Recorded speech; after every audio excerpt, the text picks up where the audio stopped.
Hey guys, welcome back and thanks for tuning in to my review of the SCHF 51 and 52 from Shrade. Two new knives in their Frontier series, very closely related to knives that were previously released, very much inspired by and based on the SCHF 36 right here and the SCHF 37. Also previously reviewed and tested and beaten on and somewhat broken by me. And these knives are vast improvements on those two knives. Now, if I'm not mistaken, was it the 36 that won an award? I think it was. And the 51, in my opinion, is a huge improvement over the 36. So if the 51 doesn't win some kind of an award, then at least it does in my eyes, because every little qualm I had about this series of knives when they were released has been fixed and improved upon for this series right here. And we'll touch on all those points as we go through this review. Now, I'll also mention that I did do a little first look kind of video on these knives in the past, so I may reiterate a lot of what I said in that video. But of course, this video is also including a lot of testing footage, which you saw in the opening and you'll see throughout the video. So let's get into some of the differences, some of the things that sets the 51 and 52 apart from the 36 and 37 that were previously released. What we first notice as far as similarities is the contour of right here, that finger choil up here is very, very similar. And then the ultimate blade shape is virtually identical in the 37 and the 52. Obviously this one is missing a little tip here. That's a result of my stab and pry test that I did with this knife and with the 36 and the 38 as well. That obviously did not pass that test. But as I explained in that video, I think stabbing and prying with a knife is really abusive, and if the knife passes that test, it's more like extra credit than it is a pass. So there's that. And I did not try that test with either of these two knives. I don't really think it's worth doing, nor do I think that you can expect either one of these to pass that test.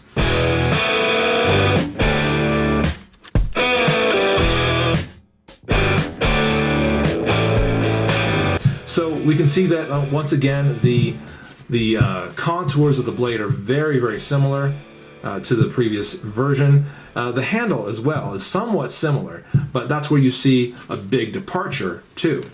If we look at that side by side, and you see that this has got a slight little kind of a hump right here, which locks your index finger in, allowing the other fingers to sort of come to the back of that.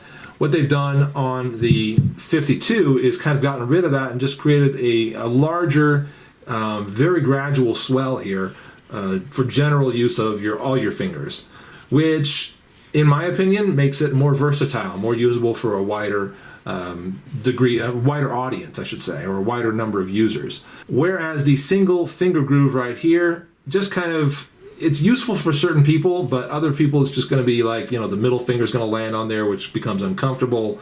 So I definitely see why you would get rid of that, and I do think it's an improvement to get rid of it.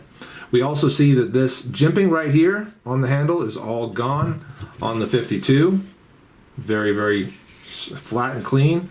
But it is reduced, I think, on here. For the micarta version, it sort of wraps over that, so when you interact with that jimping, it's actually in the spine of the knife, not inside of the micarta, although the micarta does have some texturing to it as well. So you do still have that jimping, but it's just a little different. Whereas if we look at the standard SCHF 52, that actually has it opened up for access with the TPE sort of cut away there. So that's one difference between the 52M and the standard 52. Is that you do have greater access to that jimping. If that's what you feel like you need, okay, you have it with the standard 52.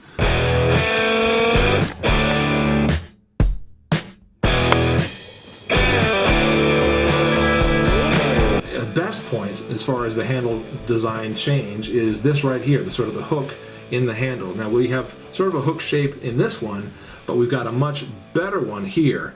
So that actually wraps your entire hand in there, okay, and then locks your pinky in. Now you can obviously get a lanyard through this big lanyard hole as well, but your pinky is locked in very nicely there for chopping. So you can get a full grip on it like so and do all the chopping you need to do, or you can actually choke way back on here, just get maybe 2 fingers and a thumb on there and get much more power in the chopping that you're going to do.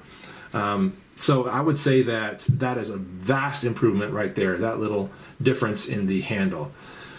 Other really important points on this, I would say also the blade, the coating of the blade more specifically. The coating on the 37 is very rough, as you can tell. And that creates a lot of drag as you are carving, chopping, batoning, doing whatever kind of work you happen to be doing. Also, I don't think the coating was all that great, as it did begin to chip and come away from the blade throughout the course of the use that I put it through. So, not a great coating to start, and it was a little too coarse. How did they improve on that? Well, what they improved on it with is something that's a little bit more Teflon-like. Well, it looks like it has a grain to it or a texture to it. It's actually perfectly smooth, and you can hear that when I drag my fingernail across it. You hardly hear anything. And if we look at the 37, what you hear is this. You can hear the difference. So there's definitely some texture there, whereas this one is very smooth, very slick, huge improvement. Otherwise, it has the hollow ground blade on it, just like the 37 does. That one's also hollow ground. I think that they maybe brought this grinding a little further up, so you have a little bit more stock out here to the tip, which should increase the tip strength. Still, I would not pry with that unless it's an absolute emergency.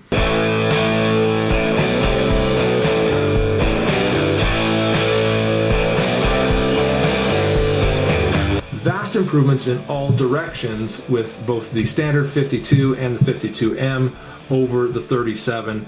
And gosh, guys, they've taken what I thought was a really good design to start with, and they've improved it humongously. Now, the 36 and 37, I think, are still easy to obtain right now.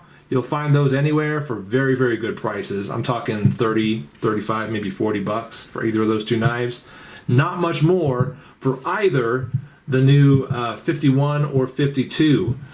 And these are out there in at some stores. I'm not sure exactly where you're going to find it right now. Just Google it until you find it. But the prices are pretty good. When they have them on Amazon, I will definitely make sure and put that link down in the description so that you can just click over to it and get it. But all the same improvements that I talked about on the 51, or sorry, on the 52, have transferred over to the 51. So we've got that better handle, which gives you something more to kind of swing out there and chop with, if you choose to do that. And also that sort of a better swell there for your hand, which is going to be more universal in all kinds of different users' hands. So that's a very good thing. It didn't baton with either one of them. I don't really think I needed to in order to know that they would have performed perfectly well. The 52 at around 7 inches certainly would have done better because it just spans a greater amount of wood, and so you could actually get more effective batoning done with this one.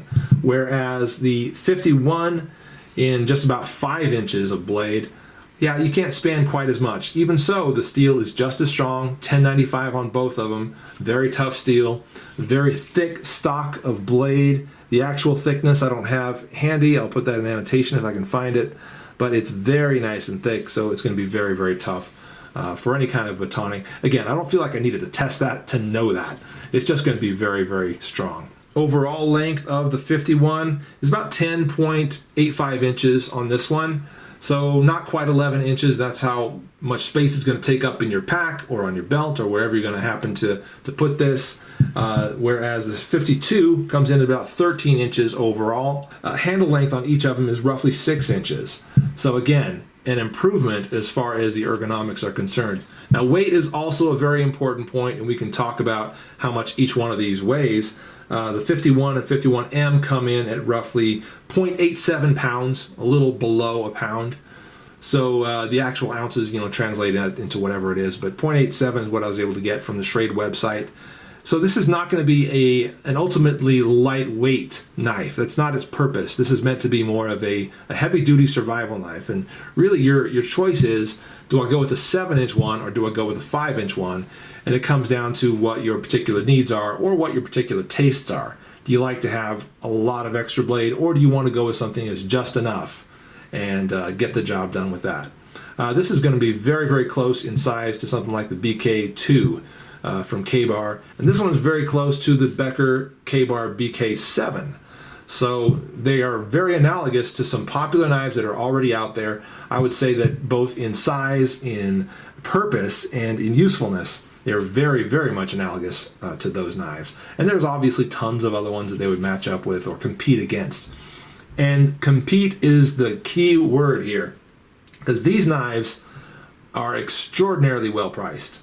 Yes, they're not made in the USA, they're made overseas. That's why they're going to be so easy, or so easy on your pocketbook. But we're talking about 32, 35 bucks, talking about 40, maybe 45 bucks for these knives here. And you could choose between either the micarta or the TPE and get roughly the same prices. Maybe a slight increase with micarta, but not very much. So again, the 52 or the 52 or the 51 or the 51M, very affordable at low 30s, and the 52 or the 51 or the 52M or the 51 also very, very affordable. These knives are extraordinarily well priced. They're very ergonomic. Choking up into those choils gives you some great control and some detail, fine cutting, stuff like that. And choking back on them allows you to get a nice swinging chop on whatever it is that you intend to cut. So guys, these knives are, like I said, extraordinarily well priced, extraordinarily competitive against a great number of other knives out there.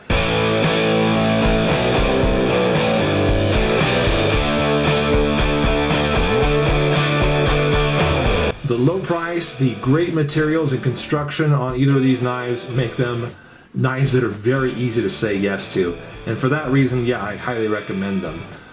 One last thing, we did not talk about the sheaths on these two knives, and we've got to touch on the sheaths before we say goodbye. They are very simple nylon sheaths, but that's not really the thing that's most important here. We can also mention that they're easy to put on your belt. Rip that open, slip that behind your belt, then slip that over. It's very secure. But the really cool thing is this right here. The fact that either of these knives, both of them, come with this. A diamond file sharpener for maintaining your knife in the field or wherever you might be, as well as a fire starter. So again, great value for these knives. If you're not concerned about country of origin and you want a lot of bang for your buck, the Shrade Frontier series is definitely something you need to look at. So inexpensive and so good.